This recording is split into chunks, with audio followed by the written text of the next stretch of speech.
Raymer, who's the Senior VP for Health Policy and Legislative Affairs at UTMB.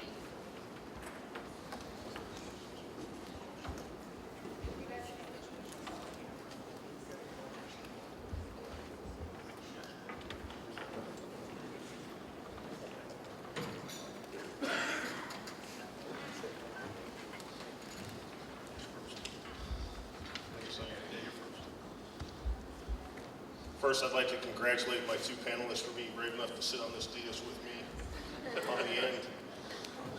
Good morning, my name is Jeff Shostrom. I'm president of the Galveston Economic Development Partnership.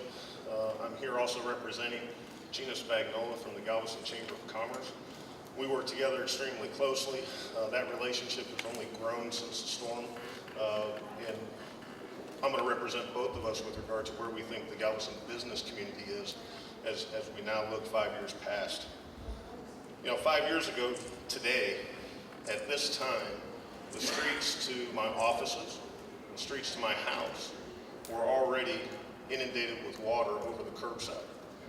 A little bit later this afternoon, 5 years ago, I would have been relocating to the Moody Gardens Hotel.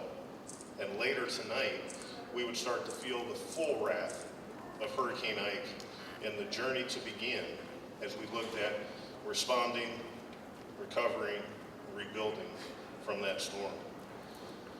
For perspective, I also want to just note that it's important that as you look at Galveston today, we've encountered many hurdles in our journey.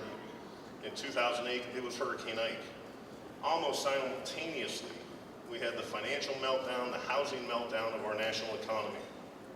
In 2010, we had the Horizon oil spill that had both direct and significant indirect impacts on our business community. And so as you look at Galveston today, it's hard for me not to marvel at how well and how strongly Galveston has rebuilt itself, reinvented itself, and positioned itself for future growth.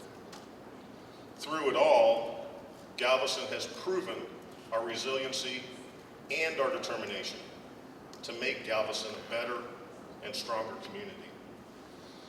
Driven by an entrepreneurial spirit that was evident after the 1900 storm, the Galveston business community, the Galveston residents have remained committed to seeing this island become a better place. Galveston today is positioned as a strategic marketplace, both geographically and logistically, to capture economic opportunities both today and well into the future.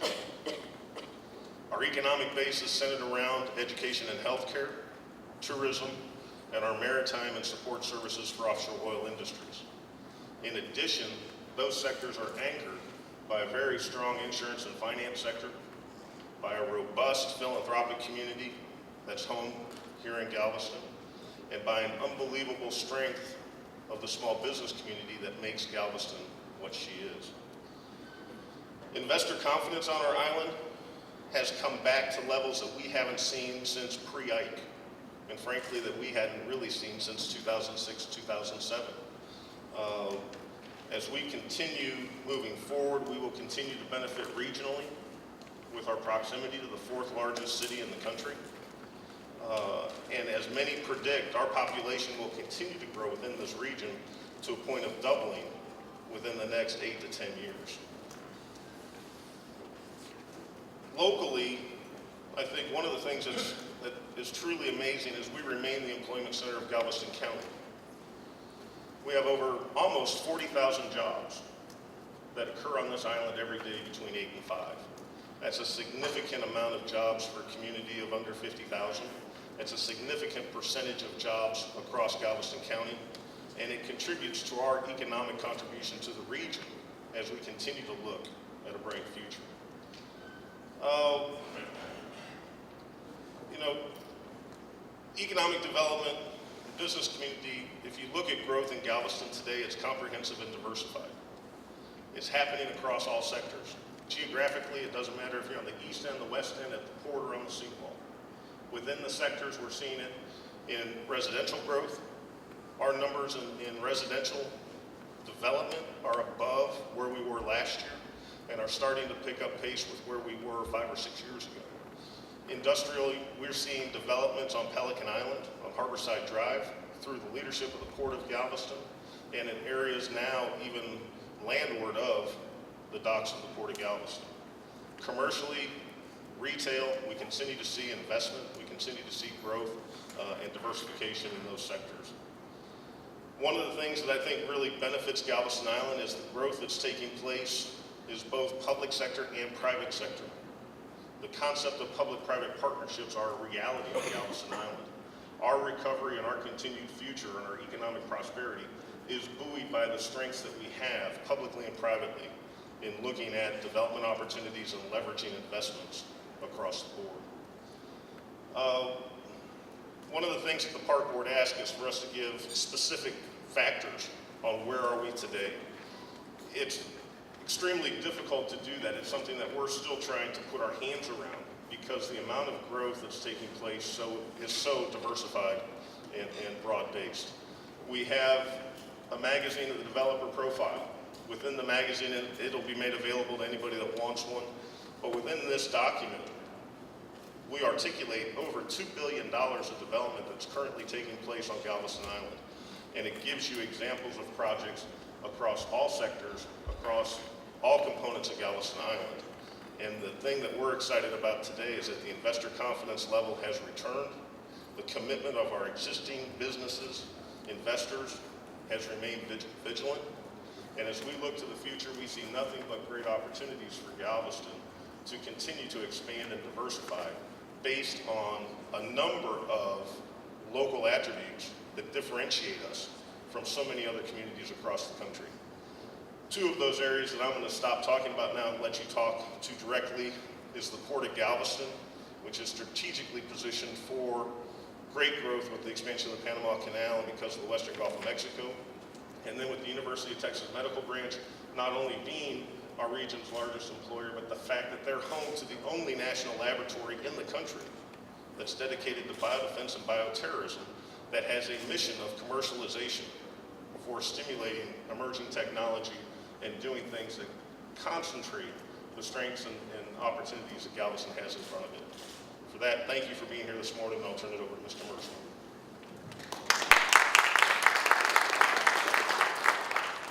Good morning, I'm Mike Merzel. I'm the director of the Port of Galveston.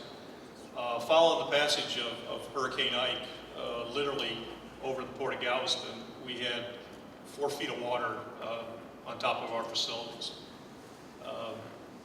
The downtown area, experienced 8 to 9 feet of water because of their lower elevation. However, nevertheless, there was extensive damage to our facilities. While the port is comprised mainly of what we call upland storage areas, which are essentially parking lots for cargo, we do have warehouses and other buildings, such as the cruise terminal, that suffered some extensive damage.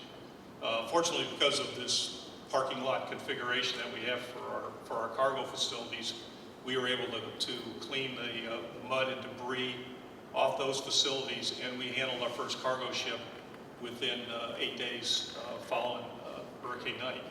This was significant because it told people, you know what, we're still down here, we're alive, we're open for business.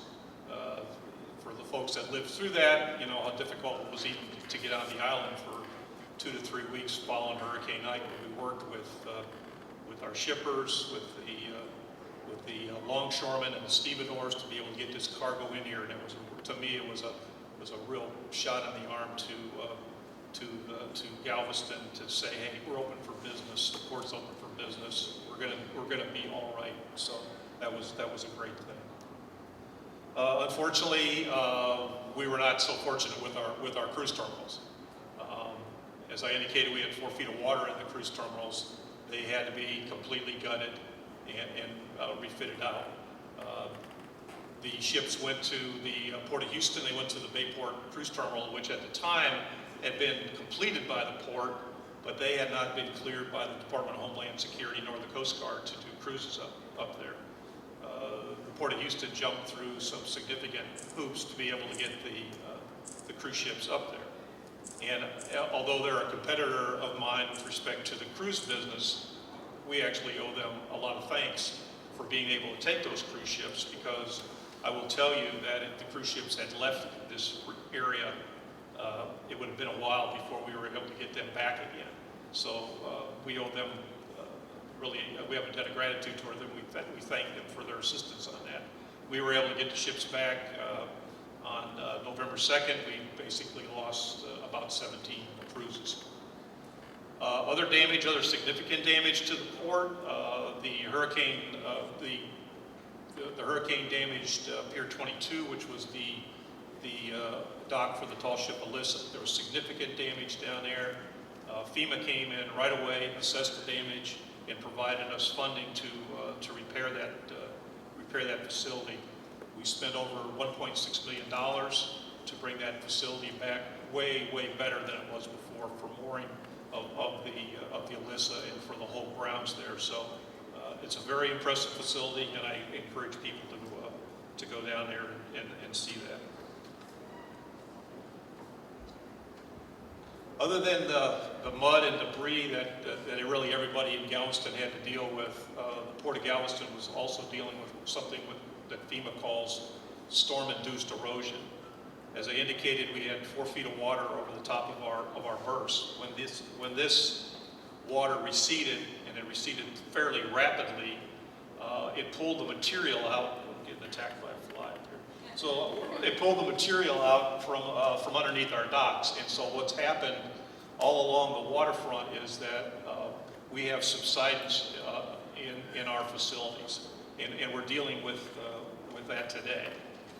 In the end, the port had about $142 million in damage, and we're repairing these facilities. And this will be good for the port. And I know the question was asked of the mayor about the city coming back. I will tell you that, not that I want to go through another experience like this before, but when we're done with the repairs to the port, they'll be hardened to preclude that type of damage in the future, and it'll bring us back a lot better. And I'd like to talk a little bit about, and it was touched on by some of the other panel members, about the resiliency of the community. Within a year of Hurricane Ike, the Port of Galveston, the city of Galveston hosted a major convention here for port authorities in North America, Mexico, the Caribbean. The American Association of Port Authorities was actually held in this particular facility. This was, again, I think a big deal. We said, my board of trustees said we're going to go forward with this. We work with the Galveston Convention and Visitors Bureau, the convention center, to make this happen. It showed really the whole port community that the port and the city were back in business. And I've been to, since that convention in Galveston, 3 other conventions held at larger cities than Galveston, and people still come up to me today and tell me what a great time they had in Galveston, and Galveston was such a great host for that particular convention. So that's something we can really be proud of. While we're still dealing with the aftermath of Ike, and we really will be doing so for over the next several years, the port is back better than ever. 2012 was the best year we had for cruises out of the Port of Galveston since before the storm. As Meg indicated before, the Port of Galveston is the 5th busiest embarkation cruise port in North America. The only ports that put on more passengers than the Port of Galveston are the 3 ports in Florida, Miami, Fort Lauderdale, and Cape Canaveral.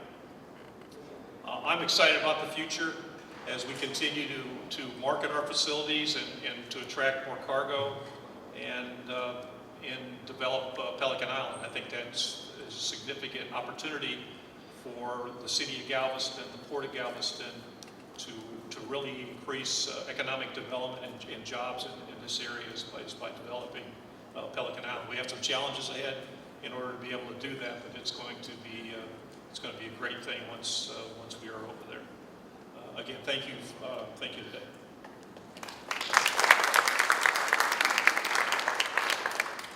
Thank you. My name is Dr. Ben Raymer. I'm the Senior Vice President of the University of Texas Medical Branch here in Galveston, the state's first and oldest medical school.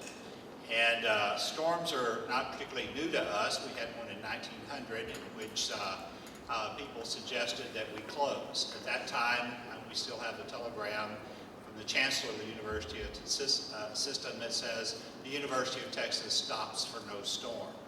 And we certainly did not stop for this storm, although it certainly gave us some pause. During the storm, UTMB's emergency room remained open and a response center for the DMAT teams that needed to bring in rescued victims from the storm. We placed our residents and our students in other places temporarily. Our entire story is one of remarkable recovery, filled with stories from incredible people, remarkable leadership of faculty and our president, and a real passion of our entire employee workforce. Over 11,000 men and women with a passion to serve fellow Texans.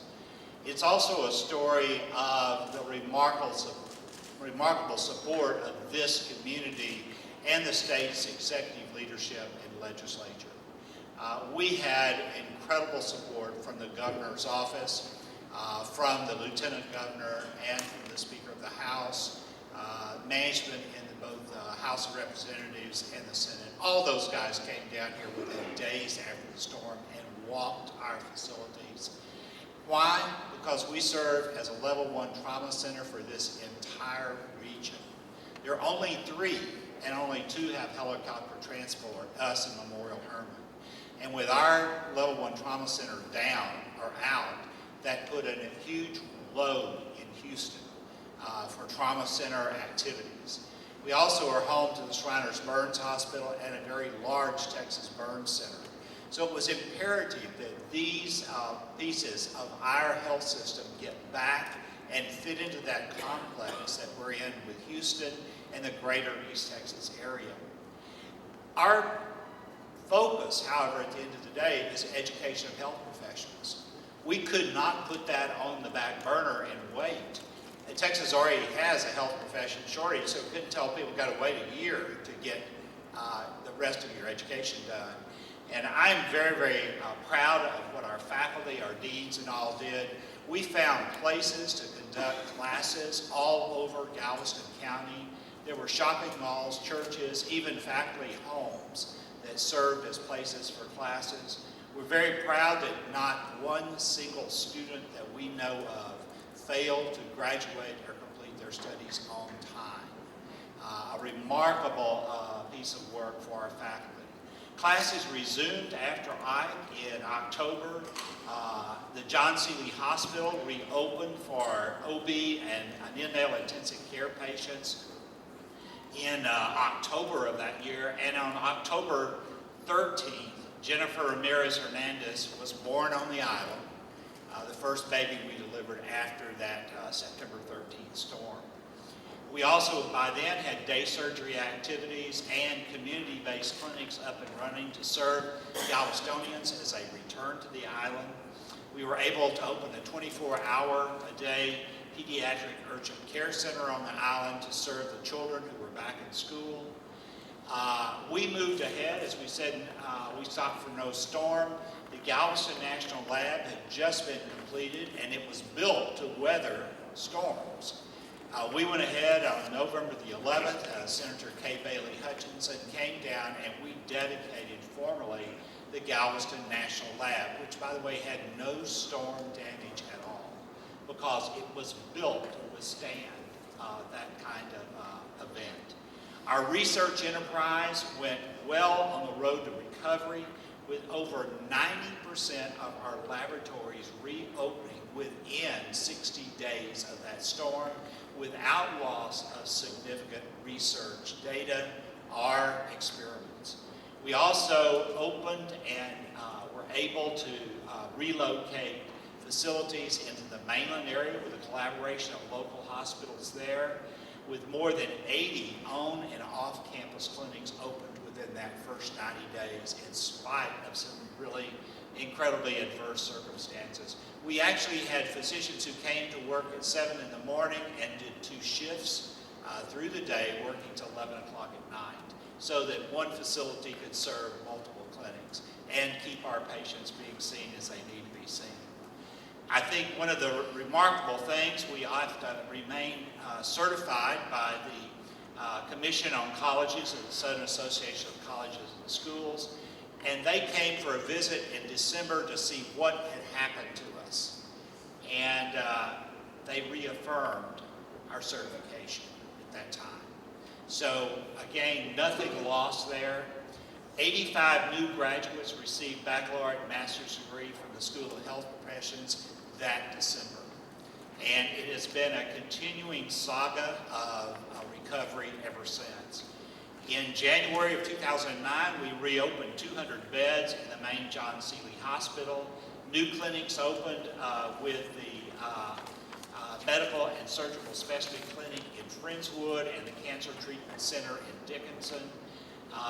By March of that year, we had done over 6,000 hospital admissions and had over 300 babies born in the John Seeley Hospital.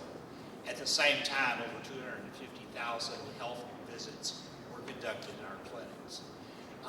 It has been an amazing road to recovery. Some thoughts that I would like to leave you with to appreciate the magnitude. When we woke up, as Jeff did after the storm, we awoke to 1 million square feet of flooded space. 1 million. We have 7 million. 1 million flooded. We had to cruise in to abate that damage that was done on an immediate basis, to protect and preserve our resources to be sure that their further damage did not occur, and went into emergency mode to be sure that we were able to serve our patients. If we want to put an economic figure to that, FEMA has assessed that as exceeding $1.2 billion, one of the largest damages that has occurred to a hospital. And as you know, around the country, we're not bragging on our recovery here at all, but there are other places that are still recovering from storms that occurred before ours. We had an incredible relationship with FEMA. I cannot say thank you enough to them. And again, to the governor's office for the coordination that they provided in being sure that we had all the state resources we needed to effect that recovery. The bottom line is we also had an incredible legislative delegation who provided us money to match the FEMA resources, and a decision was made in March of 2009 to rebuild the UTMB complex in its entirety. That's important because, as Jeff has said, that is the epicenter for over 11,000 jobs, most of which are in Galveston County. Since that time, I'm happy to report to you that our enrollment has gone from 2,400 at the time of the storm to over 3,000 now, and we suspect pretty significantly over 3,000 with this new semester we've just started. We have continued to recruit faculty. The events of Hurricane Ike have not been a detraction. We actually were able to hire new faculty immediately who wanted to come to the island. We have had an abundance of students who are well qualified coming into our facilities since that time. Our Level 1 Trauma Center not only reopened, but is now ranked #1 in the nation. So we're really proud of that. And our Joint Commission that certifies all hospitals recently visited the hospital and did a complete inspection of the hospital top to bottom. And we had the highest rating we've ever had in our history, and that was in the midst of a period of construction, which was hard to pull off, but it was incredible. We cannot, no single person can take credit for that. We can't. It's a team effort at UTMB. We have magnificent, I don't know how many times Dr. Callender and I have used the word incredible to describe our people. They just do incredible things to serve the people of Texas, to preserve preserve excellence and to take us one step higher each day. The same is true of our faculty and academics. Our graduates are some of the strongest in the entire nation. Our medical students score among the highest in the entire nation on their final test. We're proud of that. We're proud of the opportunity that you have given us here in Galveston and this community has given us. We are glad to be a part. We will be resilient for future storms. We're building back at a 25-foot level. A new tower is going up with a 200-bed hospital. Go by our campus today and see the marvelous cranes that are adding in the 9th and 10th story as we speak. There'll be 13 stories of new beds for Galveston. Thank you. Any questions on economy? What's going on in Galveston? Thank you guys so much.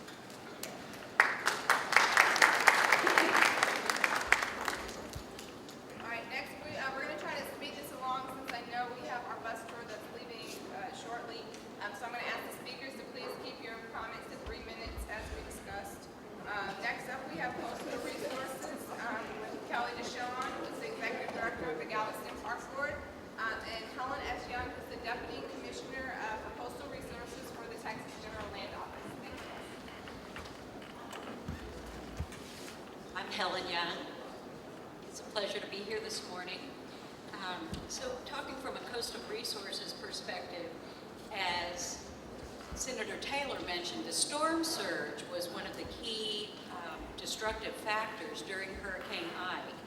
Storm surge was from 15 to 20 feet along the upper Texas coast, with a peak height exceeding 30 feet in the Gulf of Mexico.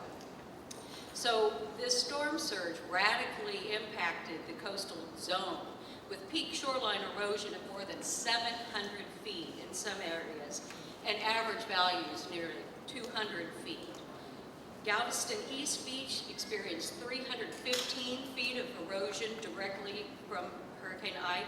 West Galveston Island experienced 195 feet. Those are dramatic numbers. During the post-storm debris removal efforts, the General Land Office and our contractors removed 124 vessels, 28,000 plus cubic yards of marine debris from the beach and the surf zone. It took nearly a year and cost about $14 million just to remove all of this. And removing damaged piers cost about another $765,000.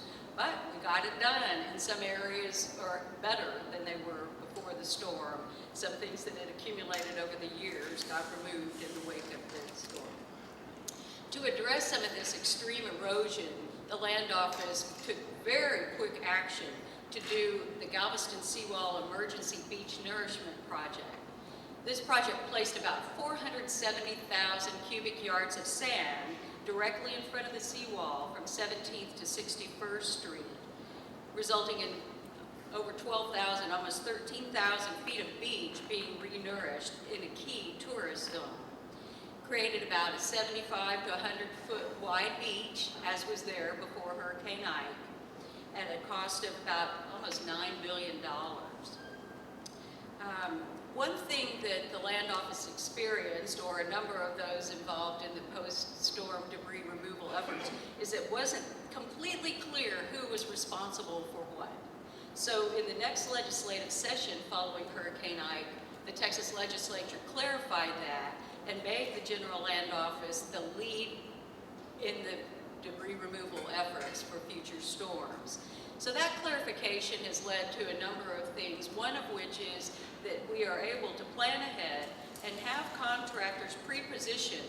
So heaven forbid there's another storm, but when there is, we can get in there a lot faster. We already have the contracts, we went through bid processes, so we meet all the requirements, and we can get in there very fast and with very clear understanding of what needs to be done.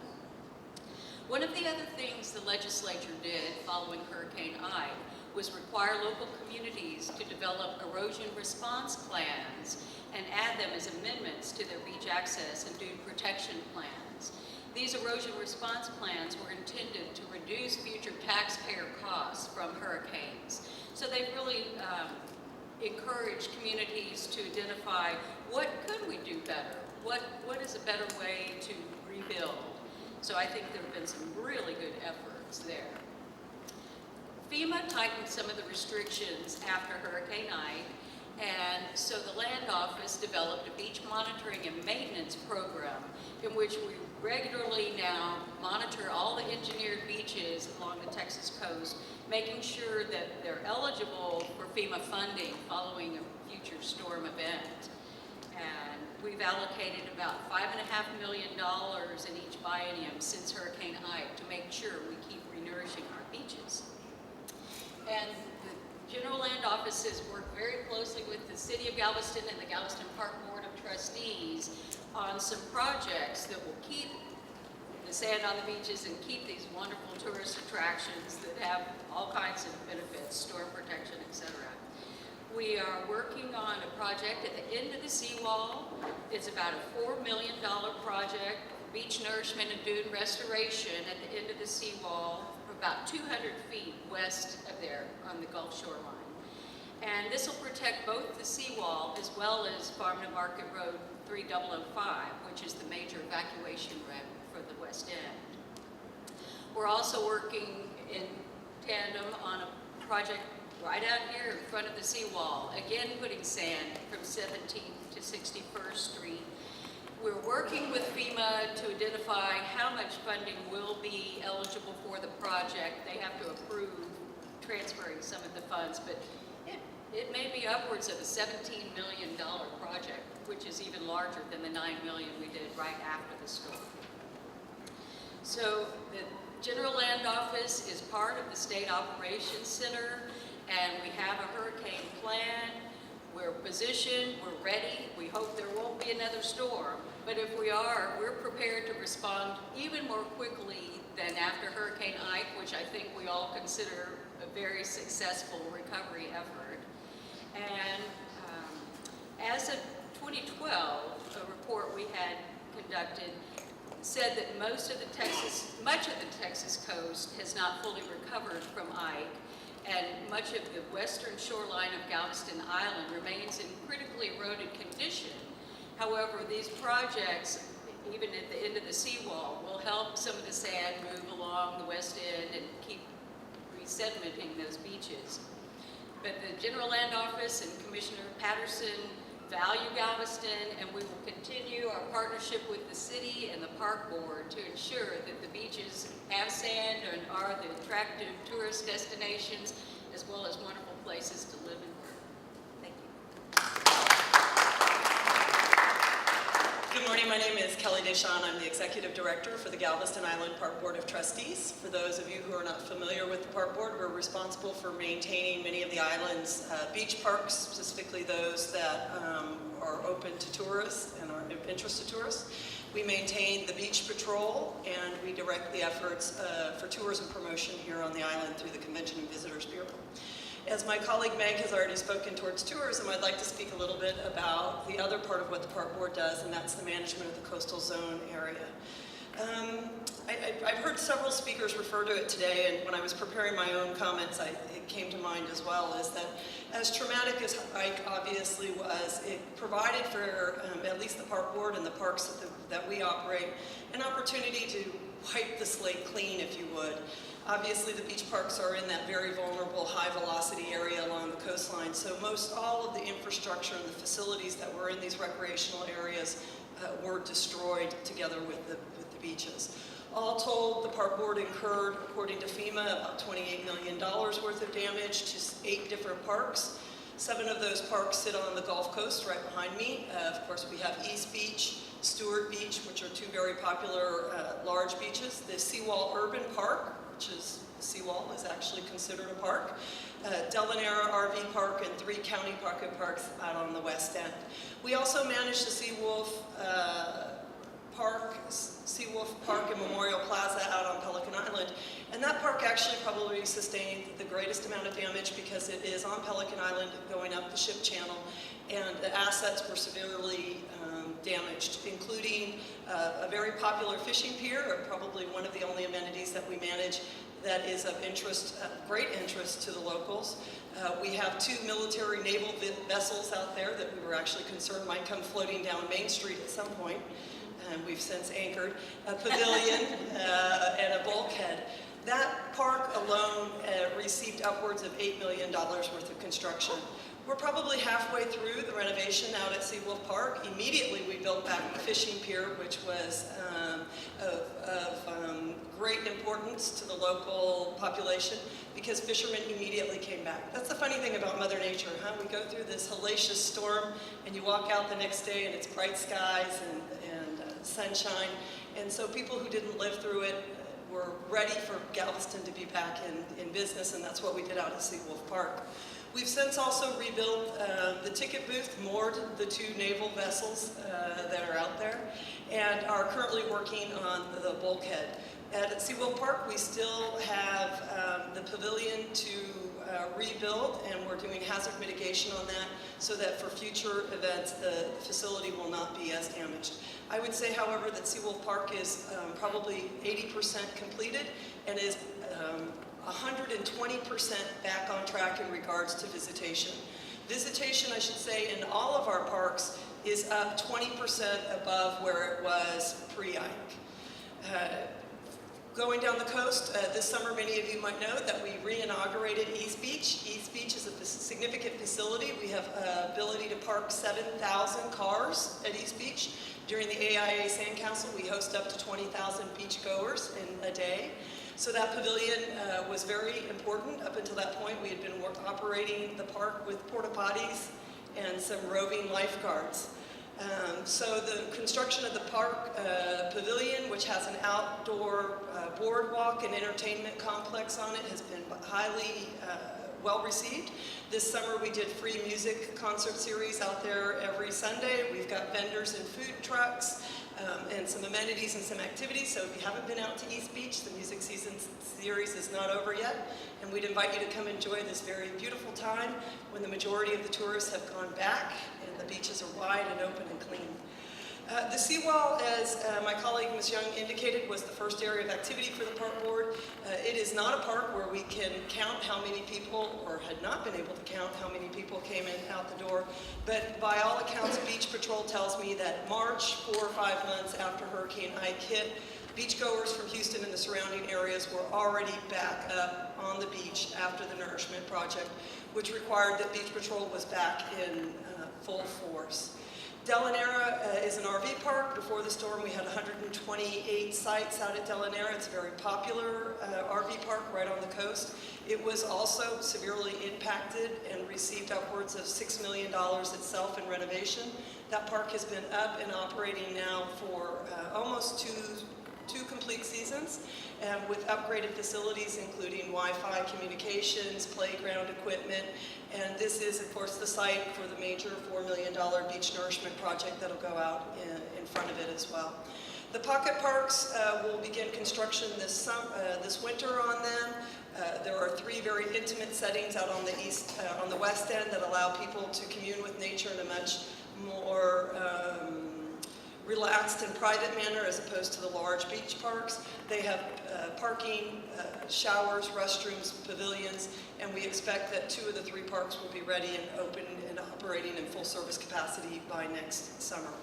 And finally, we've taken some proactive steps as well to protect with soft engineering interventions the coastline. This summer we worked with Artist Boat, a local non-for-profit organization, to do pilot projects to vegetate sand piles in front of the seawall. The idea being that the vegetation will help to minimize erosion through storm surge and through runoff off the seawall. We had great community buy-in, support from the GLO and the city on that, and we were very pleased. We've also developed projects with Texas A&M University to develop seaweed core dunes. Any of those of you who visit us in the summer know that we have another somewhat unwanted visitor to our Texas coast, which is seaweed. We're looking at Texas A&M on innovative ways to bale that like you would bale hay and make core dunes out of that that would provide a soft engineering solution to protect the parks from high surge and storm. And the final thing we've done is we signed an agreement with the U.S. Corps of Army Engineers and with funding both from the Corps as well as the Industrial Development Corporation, which is funded through business sales tax here on the island, to develop a virtual model. So we will create a computer-based model of the Texas coastline. We're starting that project now at the end of the month. That model will be able to allow us to identify where sand sources are and where different interventions along the coastline, such as jetties or breakwaters, how that impacts or protects our parks, our infrastructure, and the business that we have behind it. Again, thank you all for coming today. We're so pleased to have this participation from all of you, and we look forward to touring you around the island and showing you all the great things Galveston has to offer. Do you have any questions? I just have one clarification. You said much of the shoreline is still in a state of erosion. Like, where's the most erosion and what's with that? Well, actually, the average on the Texas coast is, on the upper Texas coast, is about 5 feet, and it varies because some areas are actually stable and some are accreting. The sand just moves around. So that is why we do some of these beach nourishment dune restoration projects, to keep the sand in the system. Can I help you? Actually, the one area of the highest erosion is actually at the end of the seawall, and that is exactly where the city, the park board, and the GLO has placed a $4 million nourishment project, and the GLO is evaluating other shoreline protection interventions there as well. So the immediate step was to fortify that area and to protect the 3005 evacuation route, which is right there as well. Yes. Just west end of the seawall. One other quick question regarding the trolley. What's the future of it? Dallasville, but that might be under your umbrella. The park board does not manage the trolley. We are, however, privy to a lot of the discussions that are happening. The city is currently tasked an outside consultancy company to evaluate the feasibility of bringing back the rail trolley system. There are several supporters of that system here on the island. There are also recommendations and suggestions that the system is expanded not only to a rail but a rubber trolley. The city does have FEMA resources to replace and repair the trolley system. Now I think it's a matter of identifying operational expenses in regards to how to make that feasible on a day-to-day basis. Great, thank you very much.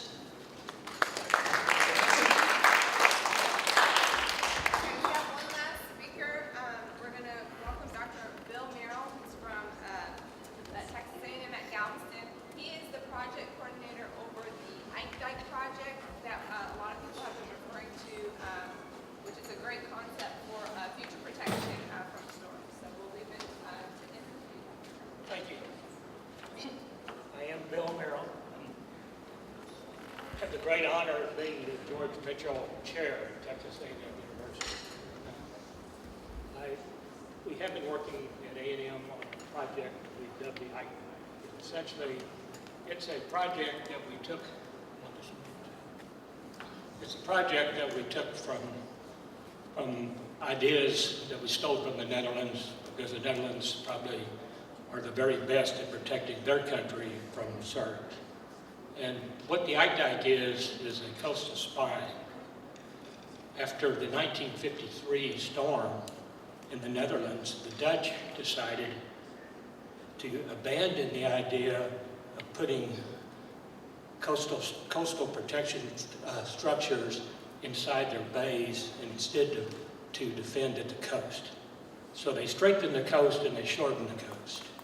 So essentially, the approach of the Ignite is, instead of trying to go all the way around Galveston Bay with defenses, it's simply to defend the coast, and that defends Galveston Bay. The reason it defends Galveston Bay is kind of interesting. Jeff, a year ago now, I was wading into my building on the Strand, and the reason I was wading in is because 10 feet of water had already been in Galveston Bay before the storm hit. It was a perfectly clear, sunny day. These force surges fill up the bay. The bay is essentially about 10 feet deep. They make it about 20 feet deep, and that's where the big surges come. If you don't allow the water in the bay, you can't have a big surge. As simple as that. So what the Dutch learned, keep the water out of internal, keep the surge waters out of internal waters, and you can defend the bay. And this would protect the entire bay, everybody in it. And so it's socially just, it's environmentally friendly, it's based on techniques that have been around for 25 years in the Netherlands. And let me just build it very quickly, and then I'll answer questions. I know you're supposed to have been on the bus about 20 minutes ago. So the first part of the Ike Dike is right behind us. It's a seawall. It does its job of protecting catastrophic overflow. Where it fails, and where it failed during Ike, is that we had the flood that came back from the back and flooded 80% of our structures. The Ike Dike wouldn't let the water in the bay, so it can't come back. It's not going to be there.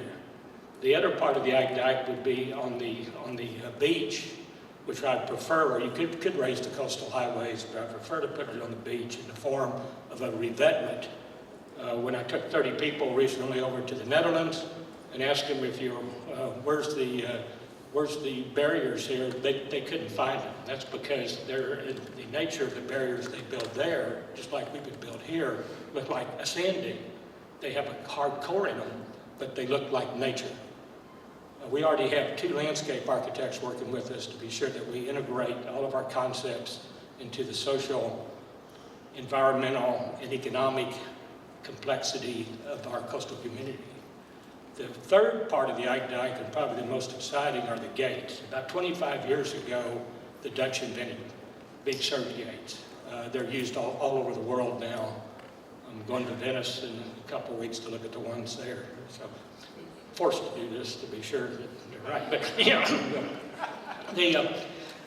but these gates have been remarkable. They allow for ship transportation. The Port of Rotterdam has one, and it has a channel 1,178 feet wide. The Houston Ship Channel is 530, to give you an idea just of the comparison.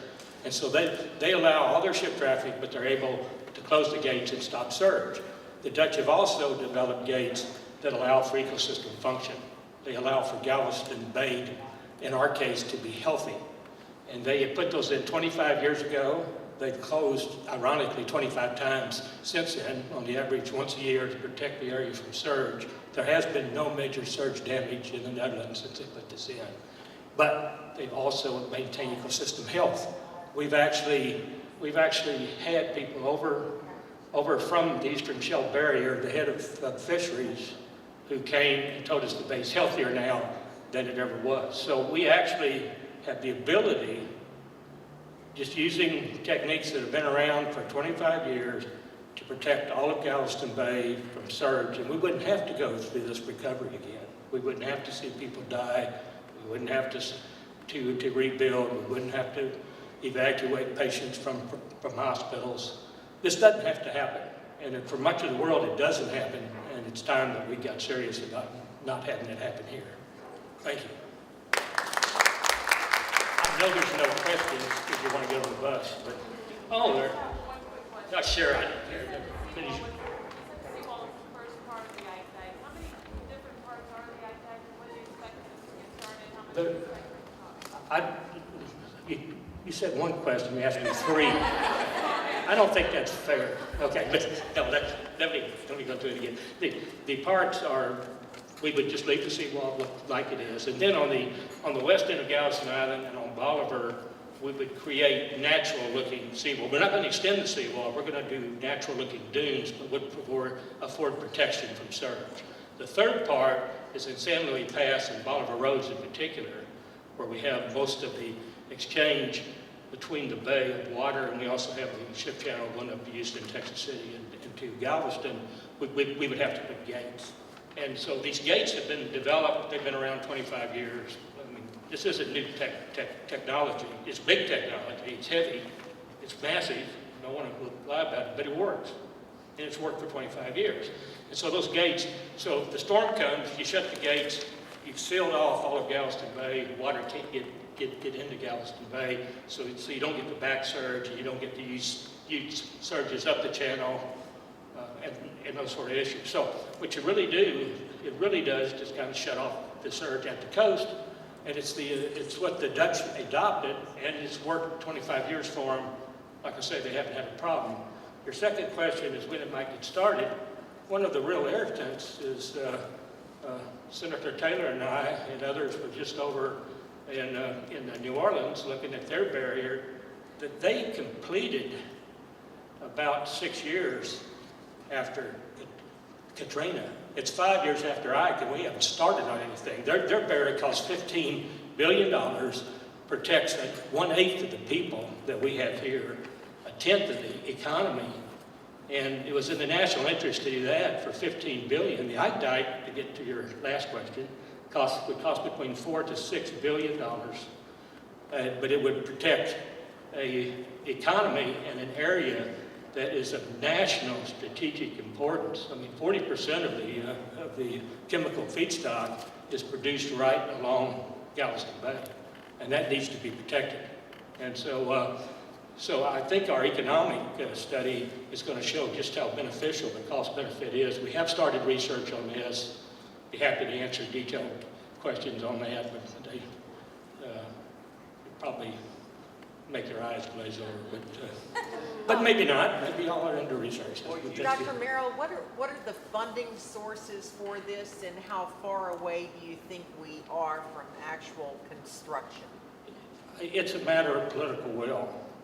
The funding sources for the New Orleans barrier was 100% federal government. Now, typically you do a local match, and I think we certainly could come up with some local match. 15% is one has been talked about. The real issue, I think, is because it's a national issue, the federal government ought to be the major player. We're giving New York $20 billion now.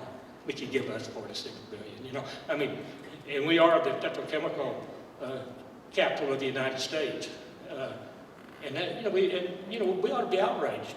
We ought to be mad that they did this for New Orleans and they won't do it for us. But I do think it's mainly federal, but I think where we've failed is we have not built local political will. A lot of people have tried, Mayor Rosen and a lot of other people, but we have not been able yet to build political will around Galveston Bay.